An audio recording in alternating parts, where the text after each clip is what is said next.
Hello, thank you for listening to my presentation today. My name is Catherine Malboeuf-Hurtubise. I'm a psychologist. I'm a professor at Bishop's University in Quebec, Canada, in the Department of Psychology, and today I will speak to you about death. The title of my presentation is Do Not Conceal It But Love It, Getting Closer to Biological Death to Better Understand Its Psychological Underpinnings.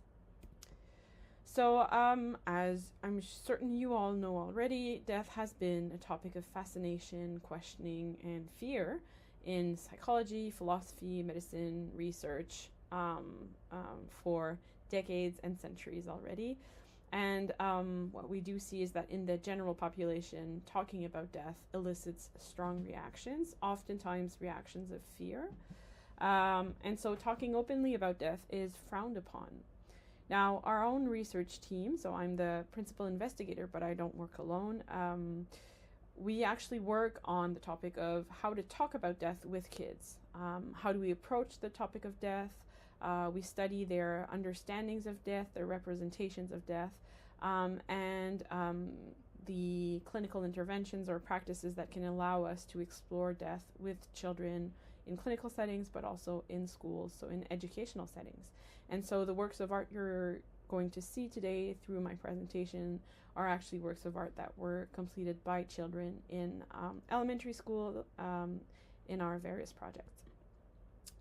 So for a bit of a background, from, as I was saying, questioning death, fearing death, thinking about death has been around for centuries. From the philosophy side of things, if we look from Plato to Montaigne via the Stoics, what we see is that the pain that was created by the fear of death should be alleviated at all costs, and given that we're all going to die, that it's inevitable, we have to find a path to serenity when we're thinking about death. So that's necessary. If we go see more at what clinical psychologists and specifically existential psychologists have said, they have focused more on death anxiety. So death anxiety is at the center of human preoccupations. Becker, who's actually a sociologist, has wrote about the denial of death and how it pushes us to act heroically, actually to basically ensure our own immortality. So because we're afraid of death, it leads us to take actions to make sure that we're remembered once we die, that we become immortal. Tillich has actually defined anxiety itself as the existential awareness of non-being.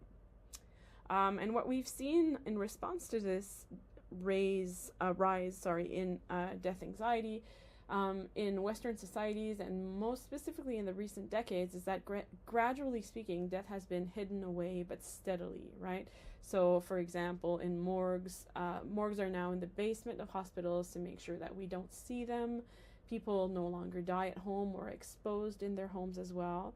And so the result of this is that death has become more of a taboo, and death anxiety and death denial have actually risen as a result of this. What we also do see, paradoxically, is that in the mass media, death has become trivialized, right? This happened at the same time, so we can observe this in various forms of media, such as violent representations in movies and video games, fictional narratives, etc. But we also know that this spectacle of death, death becoming a spectacle, actually evacuates all the underlying death anxiety and intense emotional response that accompanies it. As I briefly mentioned, our research team works on death representations in children, right? So we come from various backgrounds. I myself am a clinical psychologist, but I work with colleagues in educational settings, so didactics, philosophy, school psychology, existential psychology as well. So we have our main guiding research question, which is how do we talk about death with kids? However, as we progressed in the past many years on this topic, we noticed, and I say we because we're a research team, but I mainly noticed that my work lacked from being informed by physical closeness or biological closeness to death. And so our conceptions of death and our way of talking about death with kids were solely intellectual in nature. inspired by our own theoretical backgrounds, of course, but we're not inspired by being actually physically close or biologically close to death. And so that's why I wanted to get closer to death. So I wanted to better understand death, how people react to it, what emotions it can elicit. So I decided to get closer to it. I took on Socrates' approach of becoming my own subject of research, hence the presentation in this conference. And so I aimed to explore the psychological underpinnings of death, but while considering my own reactions to it, my own biases, my own death-related anxieties, and then as a team, we exchanged on this topic. So to go about this goal, I had two different experiences of approaching death, if you will, which I will describe in my presentation. So the first experience was entailed attending an anatomy class and cadaver manipulation class in medicine, in a med school. So I'm also an affiliated researcher at a med school research center, which the teachers there allowed me to attend one of their anatomy class. And so I was able to actually gently manipulate human cadavers. And so my first reactions to this, and then to see how they would teach anatomy to the pre-med students as well. But what stood out for me in this experience was that the holding a human heart that was still attached to its body held really an immense privilege, and was a reminder that this corpse was actually once a living, breathing person. But also looking at the person's hands, their fingers, it really served to humanize them. It also served to be very close to a deceased body, which I had not experienced before. And so what I noticed is that while I marveled at this immense privilege of seeing how individuals had given their bodies for science to further knowledge and research, I also noticed that pre-med school students in the classroom seemed in a dissociative state. They didn't seem to actually marvel at anything, or even to think about how the corpse they were manipulating was once a human being alive, who was alive. So it made me wonder if dissociation is actually essential to work so closely with death on a daily basis. Now, the second experience that I was fortunate enough to witness was actually witnessing a medically assisted death. So it's a procedure that has been legal in Canada for quite a while. And the reason why I wanted to witness this procedure was to actually be there, witness the passage between life and death. Again, through colleagues at the med school where I'm affiliated as a researcher, I was able to be in contact with the medically assisted death team, who then, of course, obtained consent from the patient who had requested the procedure and who agreed for me to be there at that time. So the night before the medically assisted dying took place, I actually noted down the questions that were in my mind, what I was thinking about. And so I was really wondering what it feels like to be aware that this is your last day of being alive. How do you feel? What thoughts cross your mind? Do you sleep well? How do you feel when you wake up in the morning? Now, the procedure itself took place in the patient's home, so it wasn't at the hospital. And then upon arrival, very quickly we saw that the patient really wanted to get along with it as quickly as possible. He was serene but under a lot of pain, and he wanted to pass away or to die before the pain medication subsided, so while he was still serene and still relatively pain-free. And so what I noticed is that as the doctor, who of course was leading the procedure, I was only accompanying. The patient recounted his life and his career. He told me about his life. His wife was sitting next to him, holding his hands. And so the first medication was injected, and very quickly the patient fell asleep, but in the middle of a sentence, saying a funny story. And then the second medication was injected, and then the heart and the breathing stopped.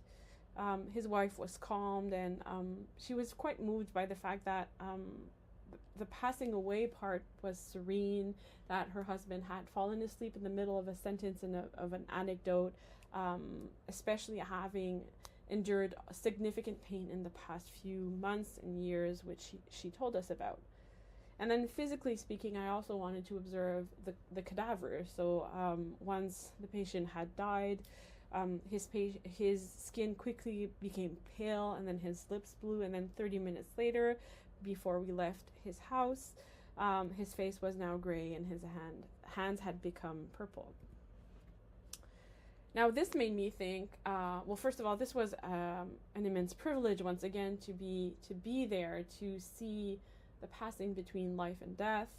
And it was a very beautiful death. It was a very serene death. And it made me think about how when we do research with kids, when we do art-based interventions, we actually ask them, is it possible to have a beautiful death?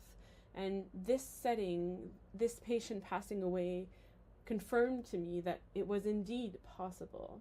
I was deeply moved by their beautiful, peaceful death. He was listening to music, accompanied by his wife. He did not want his children to be there because his children would have been very emotional, and he wanted to die serenely. He was looking out the river and the prairie outside his house, and I was very moved by this experience. When we were heading back to the hospital, the physician that I accompanied told me about how most her colleagues actually fear death, right? So she told me the nursing staff are the ones who witness the actual passing between life and death. But the doctors are only called in to pronounce the death once it's happened, as if death is even hidden away from the doctors themselves. So I was wondering, if we hide death away from doctors, how can we actually convince people in the general population that it's important to openly talk about death? In terms of a general discussion conclusion, I would say that both experiences greatly enriched my own conceptions of death, undoubtedly so, but also our research team, because we exchanged about it, we talked about it extensively. It helped me understand its physical underpinnings, its psychological underpinnings as well. It led to exchanges amongst us, so the research team, in which theoretical reference points, sometimes we clashed, sometimes we agreed, but it definitely contributed to our goal of discussing death with kids with better knowledge, better background, in a better way. As for me, it certainly allowed me to witness firsthand what several existential philosophers and existential psychologists have written about death anxiety. So I have expertise in death anxiety. I work on death anxiety, but I had not been as close to death as I was in these two experiences. And on a very concrete level, it actually provided answers to some of the questions children ask us about death. So, for example, what happens to our bodies when we die? Physically speaking, what happens? And now I can say, for example, well, that very quickly the lips turn blue from lack of oxygen, etc. As a takeaway message, if you will, we're all going to die, right? We're all going to experience bereavement at some point in our lives, so we might as well prepare for it. We certainly think as a research team, and I certainly think individually as a researcher and a clinician, that we should be making a lot more efforts to think about death, talk about death openly, specifically with kids. Because if we talk about death openly with kids, then once they become adults, they're not afraid of death as much. However, I want to acknowledge that, of course, the process itself of talking about death, thinking about death, questioning death, may be confronting and may elicit existential anxieties that we would all prefer to ignore. Of course, if we face our own death, thinking about our own death, it implies that we realize or recognize that our lives, our own individual lives, don't weigh much in the whole history of human life and the universe's life. And so if our own lives don't weigh much, then of course our death won't mean much either. And that's what lies at the core of death anxiety. So if we want to work on death anxiety, we need to be able to face these uncomfortable facts. However, we also know from research that acknowledging death anxiety, exploring death anxiety, can actually make our lives more meaningful. And so we need to have the courage to face our own mortalities, even though it may cause temporary psychological distress. In order to do so, apologies for the coughing, we must destigmatize asking questions about death. And perhaps you've already noticed that many children actually already do. They ask questions very willingly, and they're happy to talk about death. That's how we're going to gain insights, by talking about death openly with others. And this in turn will actually foster better mental health and appease psychological distress. I want to end just on a wrap-up sentence, if you will, that it's our collective responsibility to act with courage, face our own death anxiety, be powerful allies of children in their quest for understanding and meaning-making of life and death. And it's only through facing our own finitude that we can actually achieve this as adults and as a society. Thank you very much. If you have questions, comments, if you want to engage on this topic, please feel free to email me. As for references, you have them here on the screen. Thank you very much. I want to finish by acknowledging very quickly the patient's family, the doctors that allowed me to experience all this process, for whom I have immense gratitude. Thank you.